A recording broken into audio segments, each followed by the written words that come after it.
In this chapter, we will be introducing the concept of radicals. In this lesson, we're going to look at adding and subtracting radicals. Okay, hi everybody.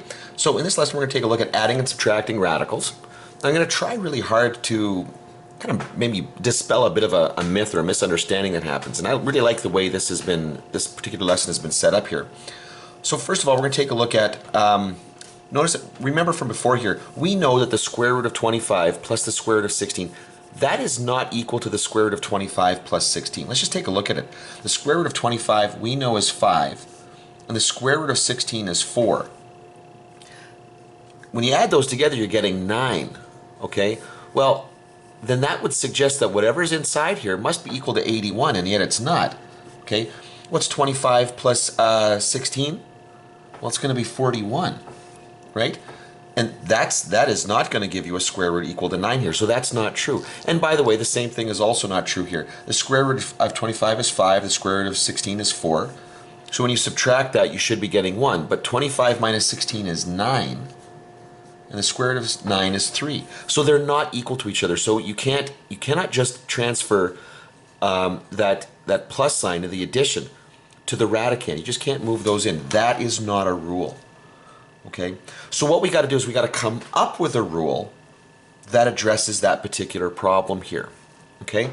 And so what we're going to do here to start off with is we're going to use the calculator to try to give us this rule here. This is why I kind of like the way this is set up here. So we're going to just do some investigation here and figure out what's going on. So let's take a quick look at this. 4 root 3 plus 5 root 3. Is that the same as 9 root 6? So 4 root 3 plus 5 root 3. Okay, let's see what that is equal to. Okay, now it doesn't even matter to me what it's equal to. What I'm going to look at here is, 9 root 6. That's not the same. So I'm going to come over here and I'm just going to state, no, that's not the same. So I can't get away with just adding the coefficients and adding the radicands together. Okay, let's take a look at this one over here. 3 root 6. 3 root 6. And remember, when you're doing this on your calculator, you gotta use your arrow key, your right arrow key, to get out from underneath the radical symbol. Plus 5 root 6. Okay, let's get an answer there. 19.59, blah, blah, blah. Let's go 8 root 6. What do we get? Ah, those are the same.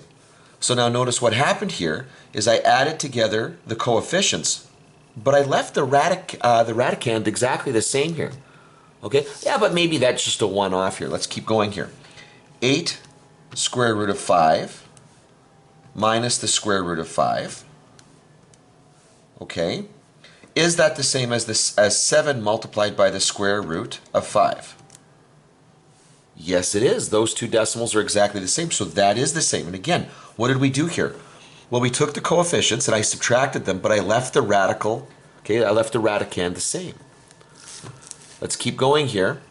10 square root 11 minus, I didn't do that right. Minus 4 square root of 5. Okay, I get 24.22. Is that the same as 6 square root, of 6? So in other words, what it looks like we're doing here is we're subtracting the coefficients and then subtracting the radicands. And the answer is no, it's not. It's a different value altogether here, so that's not equal. Okay, let's try this one right over here, just a couple more. So 5 square roots of 7 minus 3 square root of 7 plus 7 square root of 7. What do we get? Okay, so 23.811, blah, blah, blah. Is that the same as 9 square root of 7? And yes, it is. So those are the same here. So what did we do? Well, the radical part stayed the same again. And then 5 minus 3 is going to be 2 plus 7 is 9. So all of the work seems to be happening in the coefficient. Now let's just take a quick look at this one here.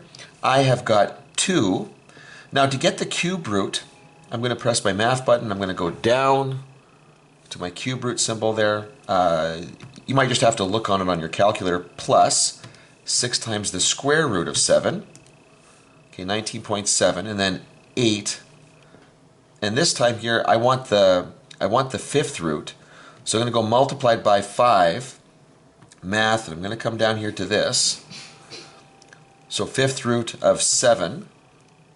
Those aren't the same. Okay, so notice that the radicand stayed the same. Okay, the radicand was totally the same. We added the coefficients together, but notice that the root index here is different here, and this probably is more obvious than some of the other ones as not being correct here. Just because this is a cube root and this is a square root, and there's something fundamentally different about those. I really can't add those together. Okay, so using the results above to suggest a rule for adding and subtracting radicals. Well, first of all, you can only add or subtract, okay, what we call like radicals. And I know my handwriting is terrible. Okay, I apologize for that. But you can only add and subtract like radicals, and what I mean by that is same radicand and same index. Okay, so same type of root here. So we have to be adding, just like up here, it's got to be the same. It's got to be root 7, root 7, root 7. But it's got to be the square root of 7, square root of 7, square root of 7. It's got to look like that. And then what we do is we add or subtract the coefficients. That's what's going on here. Now, in many ways, this is really similar to me doing something like this. So hopefully this makes a lot of sense here. Let's say I've got 2x's plus 3x's. Okay? You think way back to when you were first introduced to this idea algebra right here. Okay, remember that x is supposed to represent a number. Okay, and so 2 of them plus 3 of them altogether is 5 of them. It doesn't really matter what the value of x is. If I've got 2 of them here and I add 3 of them here, I'm going to get 5 of them over there. That's one of the properties of numbers. That's how they behave. Now, I don't know what the x is in this particular case, so this is the best I can write. Now, what if this was 2 root 7 plus 3 root 7? Well, I could ask you right now, what is the square root of 7? Now, don't go to your calculator, don't go to it. What's the square root of 7? And really, you don't know. I mean, you can probably take a guess at it, maybe the whole value, maybe the 10th, but very likely you don't know what the square root of 7 is. So this is just as unknown as the x. I have 2 root 7's here, and I'm going to add 3 root 7's here. Well, the best I can say is that I then have 5 root 7's. I'm not entirely sure what that root 7 is, how big that is, but I know that I've got to have 5 of them over here if I had 2 here and I added 3 to them.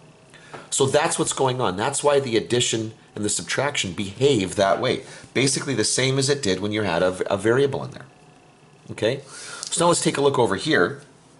We want to simplify the following expressions and express the answer as a mixed radical. So basically we want to have a coefficient and a radical there. So what I've got here is I've got 5 root 10's plus, wow. Okay, I did see the number here. That was crazy that I did that. 4 root 10's plus 5 root 10's. Well, altogether that's 9 root 10's. Okay?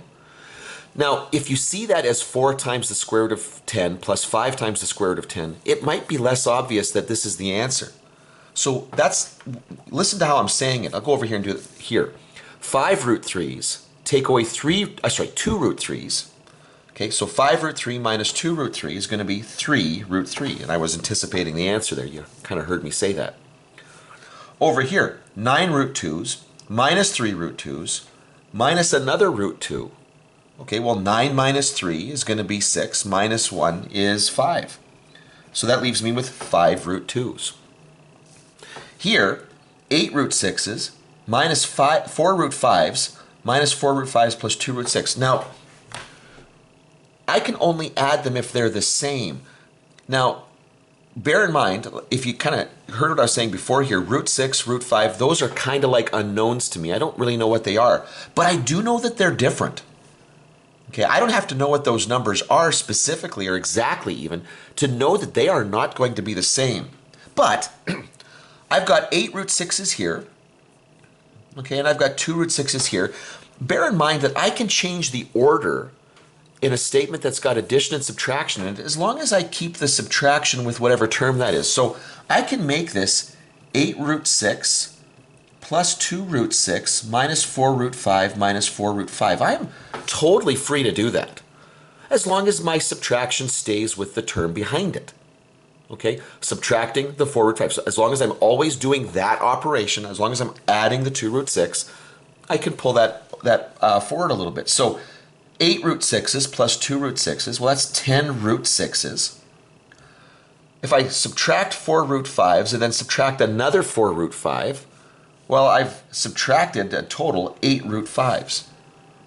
And that's as far as I can go, because these are very different numbers, and I don't know what they look like beyond that point. I can't put those two numbers together, the 10 and the 8, because I would have to do the multiplication first. Order of operations say do multiplication before you do the addition, subtraction here. And these aren't the same.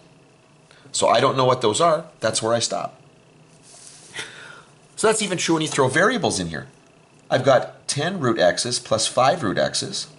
Well, I don't even know what the root x is to know that I can go 15 root x. Now, listening to what I just said a couple moments ago, you might think, well, wait a minute, don't I have to do the multiplication before I do the addition?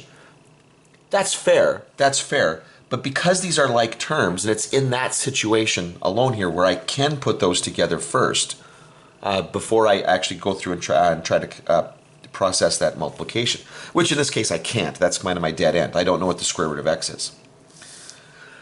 Here, 5 root b's plus 3 root b's minus 8 root b's. Well, this is a great one, because I don't know what root b is, but if I've got 5 and I add 3, that's 8 of them. And if I subtract 8 of them, I'm left with nothing. And so there's my final answer to that one when you simplify it.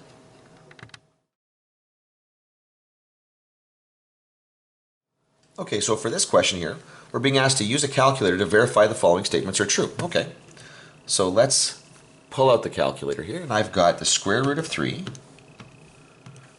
plus the square root of 48 is equal to 8.66. Okay, now let's just check and see if that's equal to the right-hand side of that equation there. Ah, and yes it is. So yep, left side equals the right side. We're good. Let's try this one over here. 7 square root of 8 minus 2 square root of 50. And I get 5.65, blah, blah, blah. And then, is that the same as 4 multiplied by the square root of 2? And yes, it is. So again, that is the same. Okay, so we've used the calculator to verify that those are the same. Now we're going to algebraically prove that the above statements are correct here by simplifying the radicals. Okay, so what we're going to do here is I'm going to take a look at the radicals that I'm looking at here. And remember what we said before. I can't add and subtract them if they're not like radicals. And that's true. But what I can do is I can look at these and simplify them if I can. So I've got the square root of 3 here. And there are multiple different ways that I can simplify the square root of 48. But when I think about 48 here, I'm going to think about which perfect square, okay, which perfect square what's the largest perfect square? That's a factor of 48. So I think about my perfect squares. 4, well, 4 is definitely a factor of 48, that's for sure. Can I do better than that though? 9 is a perfect square. 9 is not a factor. 16 is a perfect square. 16 is a factor of 48. And then 25 is now starting to get too big here. So actually, 16 is my biggest one. So this is the same as the square root of 16 times 3. And actually, I find that really encouraging because I see a 3 in there. And notice that with my other expressions here, I can see a root 3 there. So actually, I find that really encouraging. So the square root of 3 plus, well, now I split that up. My rule allows me to split that into 2 factors multiplied together. And I know that the square root of 16 is 4. And they're still multiplied together. So 4 multiplied by the square root of 3. 1 square root of 3 plus 4 square roots of 3 is equal to 5 times the square root of 3. And so yeah, left side is equal to right side. I verified that those are the same. We're going to do the exact same thing over here.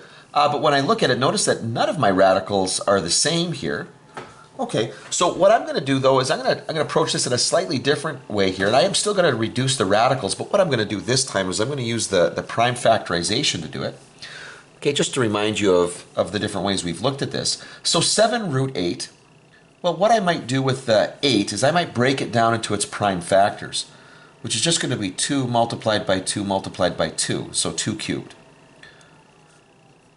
50, okay, let's break 50 into its prime factors. Well, first of all, I know it's a multiple of 2, and when you divide out the 2, you're left with 25. And 25 is just going to be 5 times 5, okay. And on the right-hand side, it's still 4 root 2. I don't need to simplify that down any further because root 2, that's as good as it's going to get. I'm done. Because this is a square root, remember that the radical symbol here takes a pair of factors and spits out a single representative. So this is going to be 7, because the 7 was out there already, times 2 multiplied by the square root of 2. That 2 right there is going to stay inside the radical. Over here it's going to be minus 2 times, well, my 5 will come out, 1 5. And again, that root 2 stays inside there, equals 4 root 2. Okay, well, now I'm just going to do what multiplication I can do. And 7 times 2 is 14 root 2's. 2 times 5 is 10 root 2's. Well, now this is in a form where I can do the subtraction. I've got 14 root 2's here, minus 10 root 2's there. Well, that's going to give me 4 root 2. And so there we have it. Left side of the equation equals the right-hand side of the equation. We're done. Okay, so now that the procedure is basically kind of been laid out here, what we're going to do is we're going to practice this with a bunch of examples. So in order to add and subtract the radicals, they must be expressed as like radicals, which means they have the same radicand and the same index. And that's got to be true. And oftentimes what that requires us to do is to simplify expressions first before you can add them together. And that, in fact, that's always a really good idea, just to simplify things first. Let's be lazy. Let's make it easy for us here. Okay, so we're going to simplify each expression as much as we can here. So when we take a look at this, what are my prime factors of 40? And actually, that's kind of my method of my favorite method to approach these things. I like pulling out the prime factors. So I know that 40 is going to be 4 times 10. And I know that 90 is going to be 9 times 10. Okay? So this is going to be the square root of 2 times 2. There's my 4 times 2 times 5. There's my 10. This is going to be 3 times 3 times 2 times 5. Okay, so there's my 9. There's my 10. And now what I can do is I'm going to take out, every time there's a pair, I'm going to take out a representative. So that's going to give me 2. Now I'm left with a 2 times a 5 underneath the radical. So I'm just going to write it as root 10. Here, those two 3's spit out a single 3 out front. And again, I'm left with a 2 times a 5 in there, so it's going to be root 10. So here we go. Now I've got two radicals that are like radicals, so I can add the coefficients. 2 root 10's plus 3 root 10's, 5 root 10's. There it is. Let's do the same thing over here. Okay? The square root of 96. Okay? Well, 96 is going to be a bit of a big one here. Okay? 96 is divisible by, actually I think 96 is divisible by 16. I was going to shoot for an even larger one there. Yeah. So this is going to be 16 times 6. And actually that works out okay too, because 24 is also divisible by 6. 4 times 6. So in this case right here, I do believe that 16 is the largest perfect square. That's a factor of 96. And 4 is the largest perfect square. That's a factor of 24. Okay, so I am going to alternate back and forth between the two methods, just so that you get practice with that.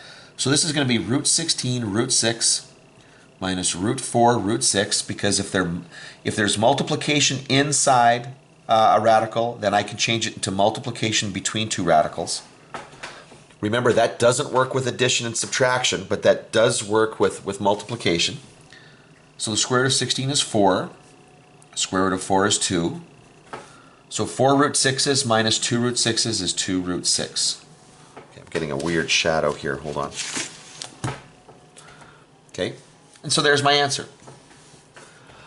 Over here, okay, 6 root 75 minus 3 root 48 plus 2 root 27. Okay, Well, maybe in this case I'm going to go to my prime factorization again. So 75 is going to be 3 times 25, which will be 5 times 5, minus 3 times, all right, I already know that 48 is 16 times 3. So that's going to be, 16 is going to be 2 times 2 times 2 times 2, and then there's a 3. I know that there are 4 2's in 16. Okay, that's just practice.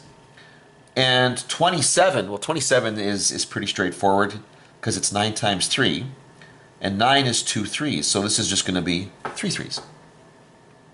So here we go. Every time I get a pair, I'm going to bring one out. So this will be 6 multiplied by 5, but there was still a root 3 left over. I'm going to pull out a 2. Ooh, I'm going to pull out another 2. So this is going to be minus 3 times 2 times the other 2. And then there was still a 3 left over. I'm going to pull out a 3 for that pair of 3s. So there's going to be a 3 right there. And then there's a root 3 left over. So now I'm going to simplify the coefficients. So 6 times 5 is going to be 30 root 3.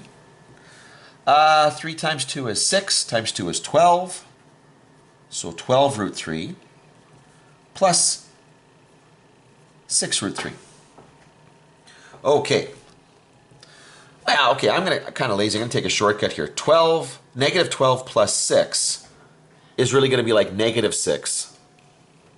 And then I add 30. That's going to be 24 root 3. I know I could go 30 minus 12 to get 18 root 3's plus 6 to get 24 root 3's, but it's just easier to subtract the smaller number. So I put those together first. Okay, over here.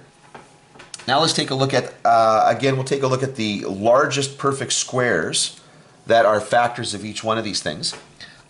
With 20, thinking about 20, well, we've used 20 before. The largest perfect square that's a factor of 20 is just going to be 4.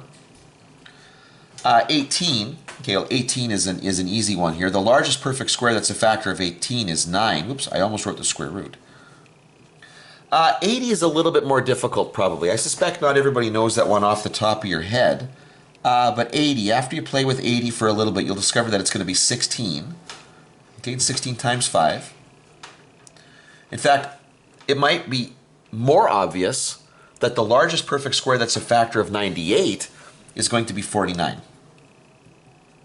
Okay, it's probably, for some of you, it's probably 98 is a little bit more obvious than the 80. Okay. Well, now we split this up, so root 4, root 5, plus square root of 9, square root of 2, minus the square root of 16, square root of 5, plus the square root of 49, square root of 2. And when we simplify this, we're going to get square root of 4 is 2, that's 2 multiplied by root 5, 3 multiplied by root 2, 4 multiplied by root 5, 7 multiplied by root 2. Now, not all of my radicals are the same. But that's okay. That's okay. I'm only going to group together the ones that are the same. So I've got 2 root 5's here, and I'm going to subtract 4 root 5's here. That is the same as negative 2 root 5. I've got 3 root 2's here, and I'm going to add 7 root 2's over there. So that's the same as 10 root 2's. And that would be the answer to that expression. Or the simplified version. And I can't go beyond that without knowing what those two values are. Okay, here, now we're the numbers are getting a little bit bigger.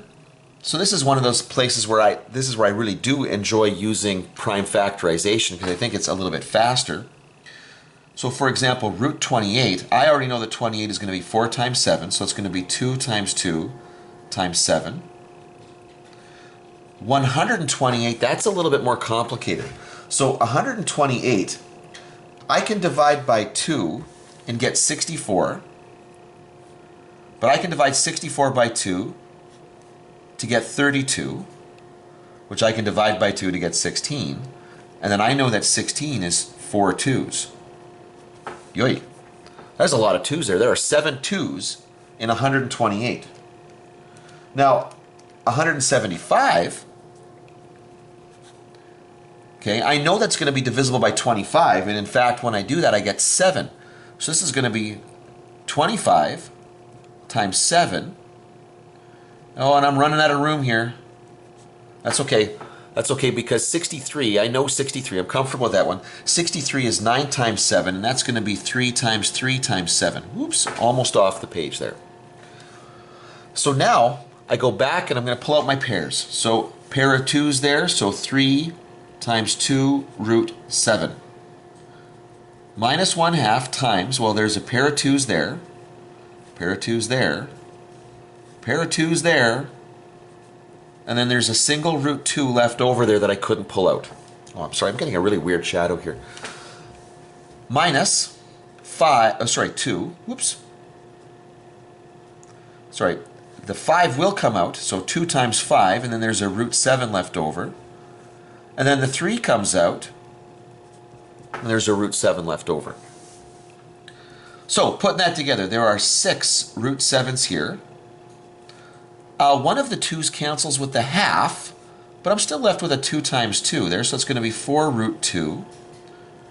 2 times 5 is 10 root 7, plus 6 root 7.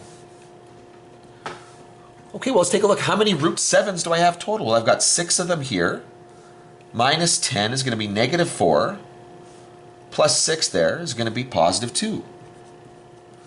And then I actually never did have anything that I can combine with that negative 4 root 2. There were no other like terms to that 4 root 2. So that's as far as we go. All right, let's do one more question here to finish this up.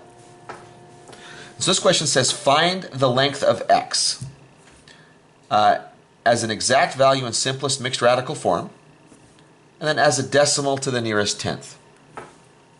So let's take a look at our expression here, or our diagram here. Okay, well, when you take a look at this, the length of this side should equal the sum of those two sides there, right? So if you draw this little dotted line right there, this is your x, and this is your 5 root 27 minus 4 root 18. So if I add those two together, I should be getting this 8 root 2 plus 2 root 12. So let's write that out. So here's A. I know that x plus 5 root 27 minus 4 root 18, that should equal 8 root 2 plus 2 root 12. Okay. Well, to get x by itself, I'm just going to bring those guys over. So I know that x is going to equal 8 root 2 plus 2 root 12 minus 5 root 27 plus 4 root 18. Okay, well now, when I look at that, I mean, that can't be the answer that they're expecting, so I've got to simplify this. And so what I'm going to do is I'm going to grab out the largest perfect square out of each one of those radicals there. So the 8 root 2 is easy. That's fun to deal with because it's as simple as it's going to get.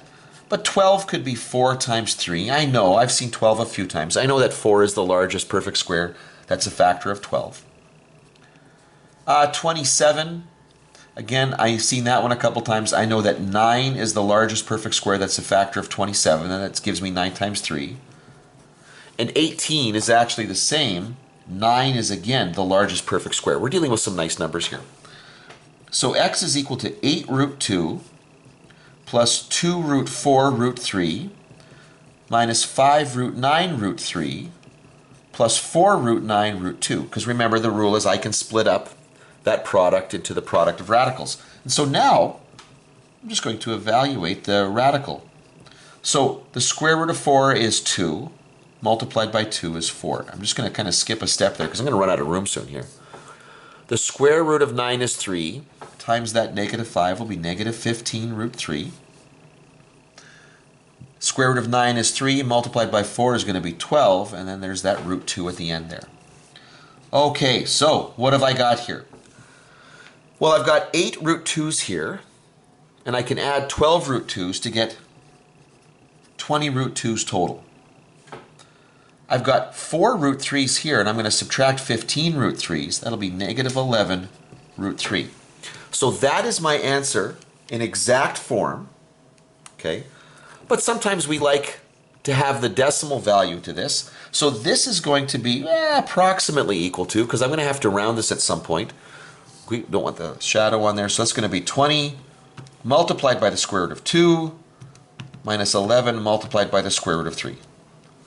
Okay, so to the nearest tenth, that's approximately equal to 9.2. That's the answer we were looking for.